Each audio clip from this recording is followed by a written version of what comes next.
एक गांव में एक गरीब औरत रहती थी। उसके यहाँ कोई औलाद ना थी।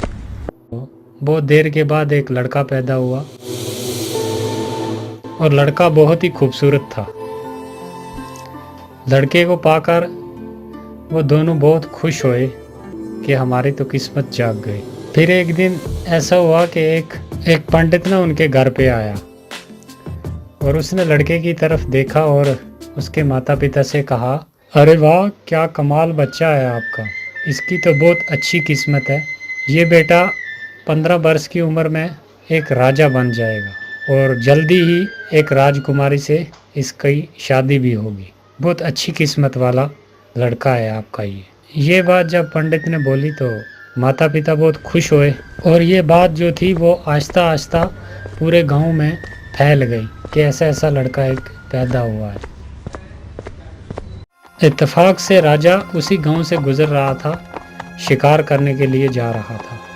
तो एक सैनिक ने राजा को बोला कि इस घर में एक लड़का पैदा हुआ है और पंडित ने उसका ये हाल व हवाल बताया है कि वो 15 वर्ष की उम्र में राजकुमारी से शादी भी करेगा और राजा भी बन जाएगा। तो राजा बहुत बुरे दिल का आदमी था। उसने सुनते ही ये कहा कि किसी तरह भी करके इस लड़के को मार देना चाहिए। राजा ये सोचकर उसी घर की तरफ जाने लगा।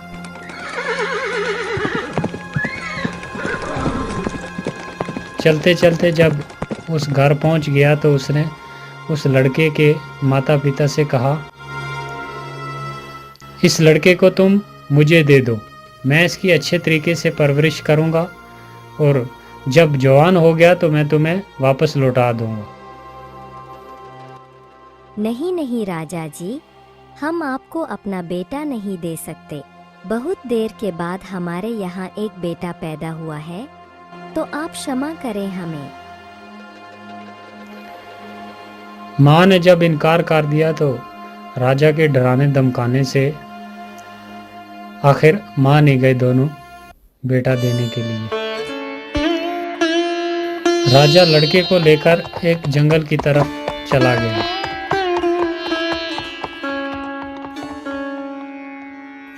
और चलते चलते रास्ते में एक दरिया आ गया और उसने एक बक्से में बंद करके उस लड़के को दरिया में छोड़ दिया। बादशाह जिस वक्त बक्से को दरिया में डाल रहा था तो जंगल की परियां सैर के लिए आई हुई थी। परियां बहुत ही नेक दिल की थीं। परियों को बच्चे पे बहुत तरस आया और उसने उस बक्स की हिफाजत शुरू कर दी। बहुत दूर तक परियां उसके साथ गईं। चलते चलते आगे नदी के किनारे एक जिमींदार का मकान आ गया और उसकी पत्नी जो थी वो नदी के किनारे घूमने के लिए आई हुई थी। तो उसने देखा कि एक बक्स तैरता हुआ उसके पास आ रहा है। वो बक्स निकाला उसने तो वो क्या देखती है, एक बहुत ही खूबसूरत बच्चा उसके बीच लेटा हुआ है। तो वो उसे पाकर बहुत खुश हुई, उसने सीने से लगा लिया। फिर वो उसे लेकर अपने घर चली गई। जब घर पहुंची तो अपने पति से कहा, देखो जी, ऊपर वाले ने अपनी मर्जी से मुझे ये बेटा दिया है, मैं इसकी परवरिश करूंगी अच्छे तरीके से, आज से यही हमारा बेटा है। अरे वाह, बिल्कुल बिल्कुल, क्यों नहीं, हमें तो बेटा ही चाहिए था। हे ऊपर वाले, तेरा लाख लाख शुक्र है। बच्चे को पाकर ये दोनों पति पत्नी बहुत ही खुश हुए और खुशी खुशी अपनी ज़िंदगी गुजारने लगे और बच्चे की बहुत अच्छे तरीके से परवरिश की।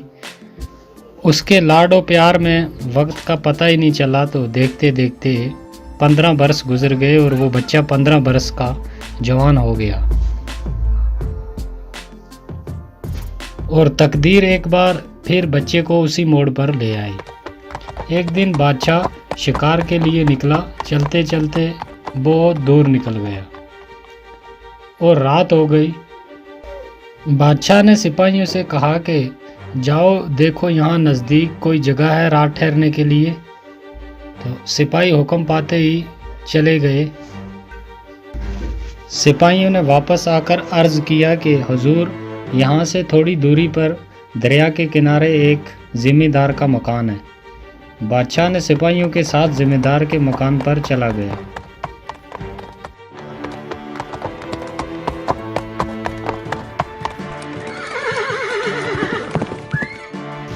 बादशाह जब उसी घर पहुंचा तो घर वालों ने बड़ी इज्जत और खलूस के साथ उसे खिलाया पिलाया, अच्छे तरीके से उसकी मेहमान नवाजी की। फिर बादशाह ने क्या किया कि उस जिम्मेदार से पूछा, क्या तुम्हारी कोई औलाद है, कोई लड़का है, लड़की है तुम्हारी? हुजूर, हमारा तो अपना कोई बेटा नहीं है, लेकिन ऊपर वाले ने ये बेटा हमें दिया हुआ है। अब तो यही लड़का यही लड़की, हमारा तो सब कुछ यही है। तो बादशाह ने हैरानगी से उससे पूछा कि ये लड़का तुम्हें मिला कहाँ से? फिर उस जिम्मेदार ने सारी कहानी बादशाह को कह सुनाई और बादशाह जिम्मेदार की बात सुनकर सोच में पड़ गया। बादशाह को समझ आ गया कि ये वही लड़का है। वो समझ गया जिसको इसने बक्स में बंद करके दरिया में फेंक दिया था। बादशाह लड़के की जान लेने के लिए नई तरकीब सोचने लगा।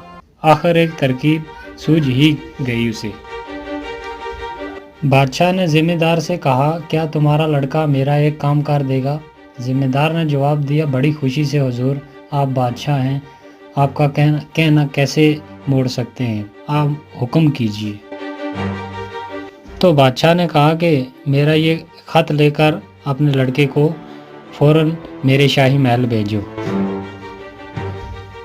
जिम्मेदार ने बादशाह से अर्ज किया कि हुजूर, अभी तो बहुत रात हो गई है और रास्ते में बहुत घना जंगल भी है, तो अगर आपको इतराज़ ना हो तो सुबह होते ही मेरा लड़का जो है वो खत लेकर चला जाएगा।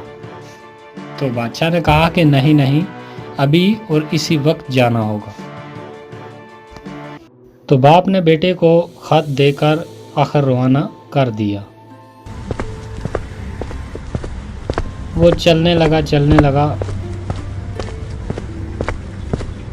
चलते चलते आगे घना जंगल आ गया और काफ़ी रात भी हो गई थी। तो उसे नींद आ गई, एक पेड़ के नीचे सो गया। वो सो रहा था कि वहाँ पर परियां आ गई, वही परियां जिन्होंने उस बक्स की उस वक्त हिफाजत की थी। तो उसके हाथ में वो ख़त देखा परी ने और फ़ौरन आकर वो ख़त लेकर पढ़ा। तो उसमें लिखा था कि ये लड़का जब शाही महल पहुंचेगा तो इसका फौरी कत्ल कर देना। तो परी ने वो ख़त लेकर अपने पास रख लिया और अपने पास से एक ख़त लिख कर उस लड़के के हाथ में रख दिया। जब सुबह आई तो लड़का उठा और जल्दी जल्दी वो ख़त लेकर महल की ओर जाने लगा। और नए ख़त में जो परी ने दिया उसमें ये लिखा था कि जैसे ही ये लड़का महल पहुंचेगा, इसे फ़ौरन शाही लिबास पहनाकर इसकी राजकुमारी से शादी कर दी जाए। और लड़के ने वो ख़त लेकर रानी को जब दिया तो रानी ने पढ़कर बड़ी हैरत से उसकी लड़के की तरफ देखती रही, क्योंकि बादशाह का हुक्म था तो वो भी इनकार नहीं कर सकती थी। तो उसने फ़ौरन। तो दोस्तों, आपको क्या लगता है, ये लड़का बच पाएगा या नहीं? आगे क्या हुआ इसके साथ, वो देखने के लिए प्लीज़ चैनल को सब्सक्राइब कर दें और वीडियो को लाइक कर दें, ताकि हम आपको वीडियो का दूसरा भाग जल्दी दिखा सकें।